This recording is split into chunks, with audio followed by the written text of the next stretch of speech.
Long ago, in a small mountain village, there lived a boy named Ion. The village was surrounded by tall cliffs and deep valleys, and through it ran a small river. It was not a mighty river, not a roaring force like the great ones people spoke of in distant lands. This river was gentle, quiet, almost fragile. It trickled down from the mountains, flowing past stones, carrying with it leaves, twigs, and the reflections of the skies. Every morning Ion would walk along its banks with his grandfather. His grandfather was old, wise, and quiet. Yet every word he spoke seemed to hold a weight that Ion never fully understood. One day as they walked, Zahn stopped near a large rock that sat in the middle of the riverbed.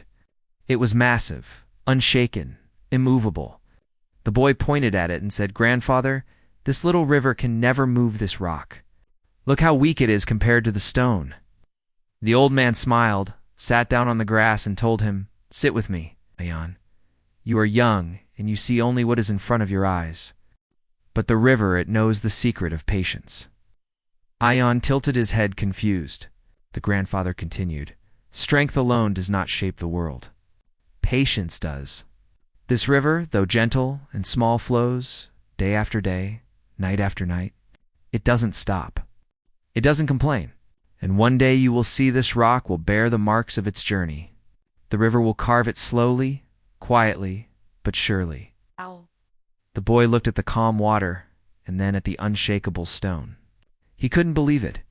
How could something so soft defeat something so hard? Years passed. Ion grew into a young man. Life, as it always does, tested him. He wanted to become a calligrapher, an artist of words. He dreamed of painting verses that people would cherish for generations. But his hand was clumsy, his letters uneven. Each time he tried, the brush slipped, the ink spread wrongly, and his work looked childish compared to the masters he admired. Frustrated, he threw his brushes aside one evening and shouted, "This is useless. I don't have the talent. I'll never succeed."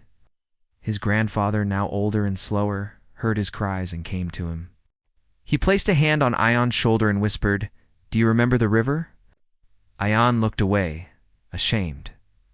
"I remember, but what good is remembering when I can't improve?" The grandfather guided him outside toward the same river they had walked by when Ion was a boy. He pointed at the very rock they had once seen. Ion's eyes widened. The giant stone, though still standing strong, bore deep grooves. The once smooth surface was now cut, shaped, and marked by the gentle flowing water. "You see," the grandfather said softly, "the river did not stop. It did not rush. It did not grow angry. It simply continued, and in time, it did what no hammer or chisel could have done so gracefully. My dear Ion, life is the same. Patience is your brush. Consistency is your ink. Every effort, no matter how small, carves you into who you are meant to be." Those words sank deep into Ion's heart. He picked up his brush again the next day. His hand still trembled. His lines were still imperfect. But he remembered the river. He kept painting day after day, page after page.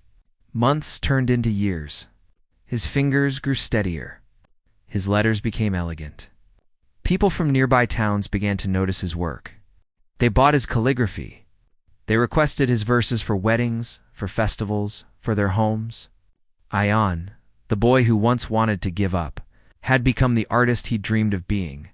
One evening, sitting by the river, now older himself, Ion smiled. He finally understood. It wasn't strength, talent, or sudden brilliance that brought him here. It was patience. The same patience that allows a soft river to carve through stone.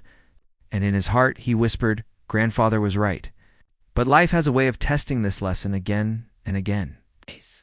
Years later, Ion began teaching children in the village. One of his students, a boy named Idris, grew frustrated when his drawings never matched his imagination. He threw his papers aside, saying, "I can't do this. I'll never be good enough." Ion smiled, just as his grandfather once had, and led Idris to the same river. The great rock still stood there, but now its body was marked with even deeper lines, almost split in two by the endless persistence of the stream. Ion placed his hand on the boy's shoulder and said, Do you see this stone? Once I thought it was unmovable, but the river taught me a secret. Patience achieves what strength alone cannot. If you stay, if you keep trying, you too will carve your own path through the hardest of obstacles. The boy listened, his eyes full of wonder. And in that moment, the story of patience continued its journey, flowing from one heart to another like the eternal river itself. And so, dear listener, maybe you too are standing before a stone in your life. Maybe it feels unshakable, immovable, too strong for your efforts. Perhaps you've tried again and again, and it seems like nothing is changing. But remember this: you are the river. Gentle, yes. Small, maybe. But if you keep flowing, if you keep showing up, if you keep carving your strokes of effort, one day the stone will yield. The world is not shaped by sudden bursts of force, but by the quiet power of patience. Strength may break once and stop, but patience continues. And in the end, it wins. So the next time you feel weak before life's challenges, think of the river that carved the stone and remind yourself with patience you can achieve what strength alone cannot.